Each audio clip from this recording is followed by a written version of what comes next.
Hello' everyone, কি খবৰ? আপোনালোকৰ খবৰ নিশ্চয় ভাল। মোৰ কিন্তু একদমেই ভাল।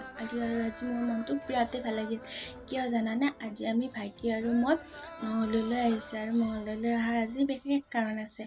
কাৰণটো আপোনালোকক শেষত জনাই আছোঁ আৰু আপোনালোকে মোৰ ভিডিঅ'টো ধুনীয়াকৈ চাই থাকক। এয়া আমি ভাইটি আৰু মই মঙলদৈ পালোহি। মঙলদৈ পাই এতিয়া আমি আহিছোঁ ড্ৰিম চিনেমা হলত। কাৰণ আজি হৈছে ২৭ তাৰিখ আৰু ২৭ অক্টোবৰ দিনা অসমীয়া চলচ্চিত্ৰ যতীন বৰাৰ দ্বাৰা ৰাঘৱ মুক্তি পাব আৰু আমি ৰাঘৱ চাম বুলি ভাইটি আৰু মই ফাইনেলি ৰাঘৱ চাবলৈ সক্ষম হ'লো আৰু ইয়াত ধুনীয়াকৈ ৰাঘৱ আৰম্ভ হৈ গ'ল আৰু এতিয়া আমি আৰু উপভোগ কৰোঁ।